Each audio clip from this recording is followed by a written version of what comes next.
Good day, my beautiful people. I hope you all are well. Today, I'm going to be speaking on something that is connected to Igbo identity. The Igbo identity outside Igbo land. What I'm trying to say is the Igbo identity in other parts of the world. I wrote something on Twitter some days ago, and I was saying something that the rivalry, the conflict between Igbo people and the British people has existed before colonialism in Nigeria. It has existed before the independence struggle, the colonialism and all that. The colonialism and the clash between the Igbo and the British people started from around the 1900s, 1910s, 1920s and upwards. You see, and there was a lot of conflict between the Igbo and the British because the Igbo people resisted colonialism. They said, no, we can't allow you to come and rule us in our own place. You see.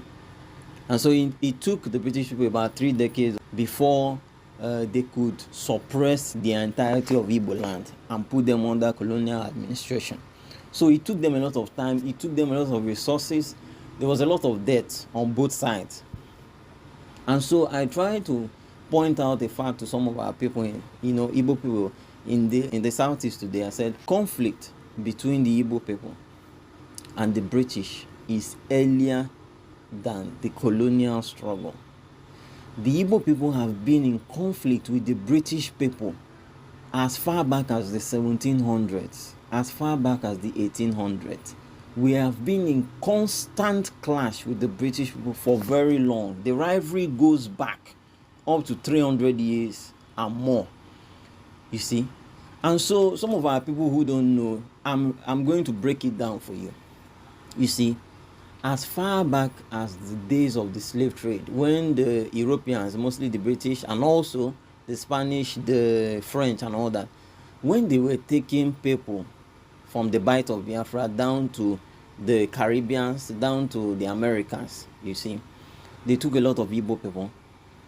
And in no time in the history of slave trade were the Igbo people willing to accept slave trade. At no time during all those about 300 years or 400 years of slavery, at no time did the Igbo people accept slavery. They were constantly clashing with the British. There was a lot of deaths constantly.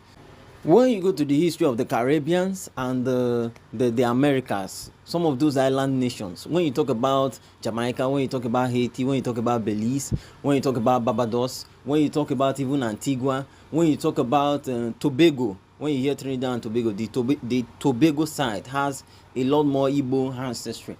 When you talk about all these countries, go and check their histories against the British people. Go and check the histories of all these countries I named for you. If you check the countries of the Caribbeans, even the Bahamas, if you check all these countries, and you check countries in Central America, some of the island countries and all that, you will find out that the Igbo people were constantly attacking the British slave masters. At a point in time in history, the Igbo people developed a reputation as being bad slaves. They developed a reputation among the British and even among the French that these people are bad slaves. Don't take them for slavery. They developed that reputation. Why? Because they were constantly revolting. There are so many incidents of revolt that it doesn't even make sense trying to go into all of them. There are too many. If you go into Jamaica's history, you have a lot of history of revolts against the British slave masters, you see. And so when you go into the history of a place like Jamaica, for instance, you see slave revolts from the Akans too, because the Akans of Ghana were also an ethnic group that were enslaved a lot. And also you see a lot of Igbo slave revolts, a lot of them. Through the 1800s, they continued to fight and fight and fight. They continue to fight. And so it got to a point when you talk about the 1816, if I'm correct, 1815, 1816 slave revolt at Black River is a place in Jamaica today. When you talk about that particular incident, that was an incident where about 1,000 Igbo people who were slaves then, they have already planned to overthrow their white slave masters, and even within their midst, they enthroned what they call the king of the Igbos, because as of then they were speaking what you call a broken English or Creole. It was a mixture of English and their own Igbo language and some Spanish and all that. And so within themselves as Igbo people, they elected people who were enslaved in a distant land. They enthroned a king among themselves and said, this man, you are the one that is going to lead us on the attack against these people. If you know Igbo language, it means it's Ezindi Igbo. What it means is that they enthroned an Ezindi Igbo over there. This is Jamaican history, I'm telling you. And they had already planned that they are going to every single slave master and his family and everything on that or in that area or on the island. They had already planned it and they had already strategized. But one thing led to the other, and one of the white slave masters got wind of that plan.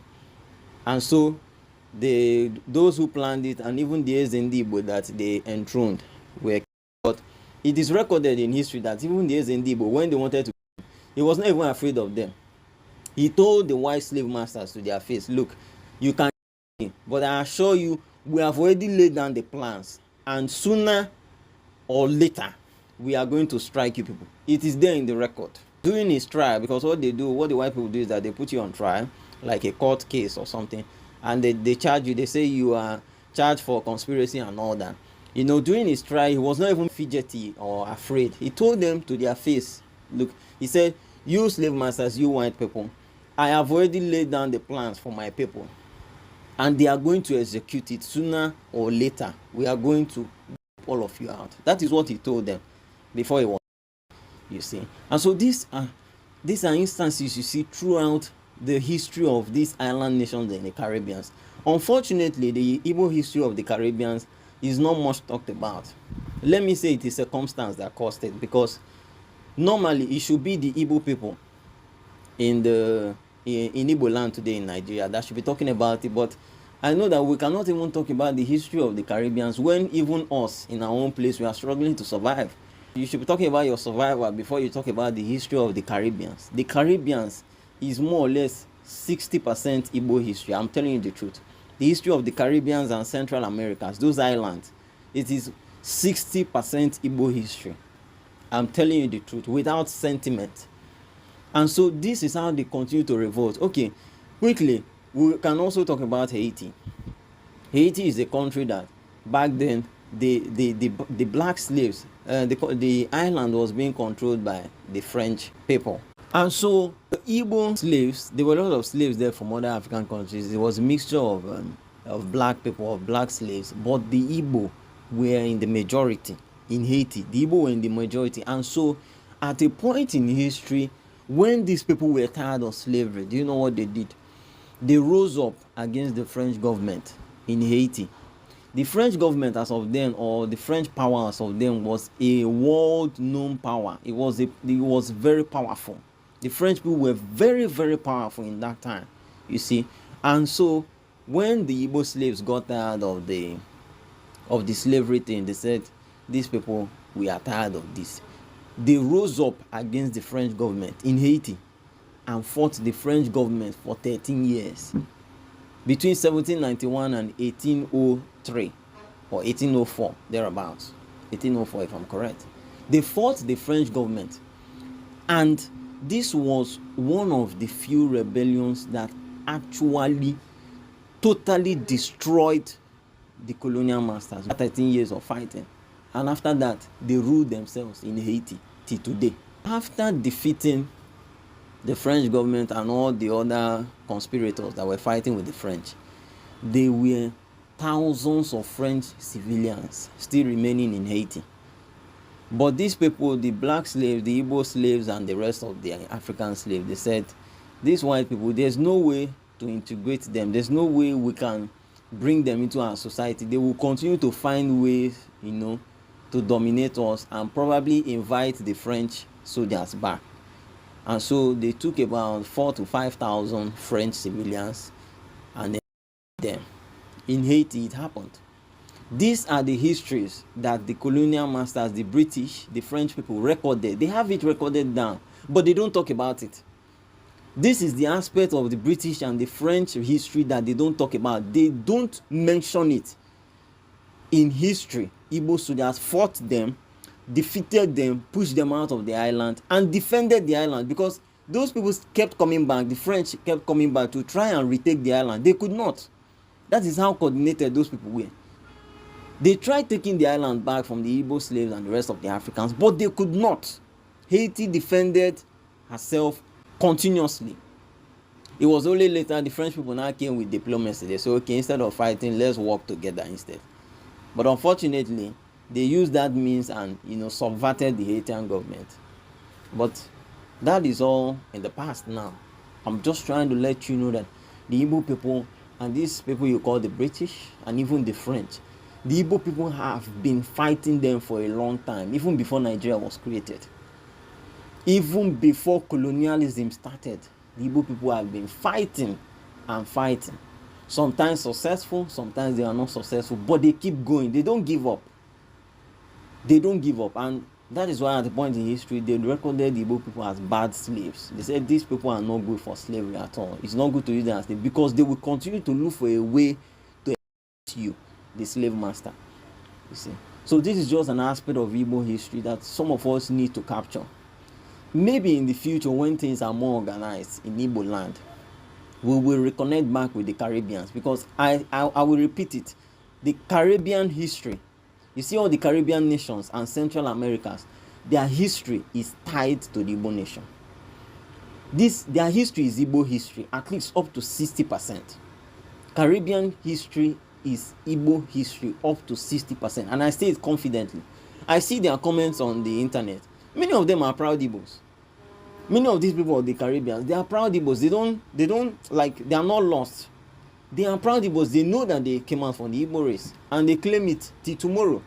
They'll tell you, I'm descended from an Igbo person. My grandfather, was an Igbo man, and they claim it. And they try to reconnect with the Igbo culture through seeing, all these Igbo movies and all that. They want to learn more about our culture. And I will even give you an extra information. There's a language called Creole. In all these Caribbean nations, there's a language called Creole. You say the Creole language is a mixture of English, Spanish, French. But inside that Creole language, you find Igbo. Inside that Creole language, Igbo is a strong part of it. And some of the Creole languages, depending on the location you are in, some of the Creole languages are more Igbotic than the others. Some have more Igbo words than others. You see? Okay, in Barbados, for instance, home, that is my home, is Bem. They call it Bim, there, Bim. But we as the Igbo people of Igbo land, we know that word they are trying to pronounce is Bemu, Bemu. My home, you see? Our word, what you call Unu to refer to like you all or you guys, Unu, is used over there in the Caribbean. And several other words like that. There are too many. Several beliefs, the Igbo myths, apart from the words, the Igbo beliefs, the Igbo myths, the Igbo mannerisms, the Igbo belief, that Igbo resilience is observed in most of those Caribbean people. I'm telling you.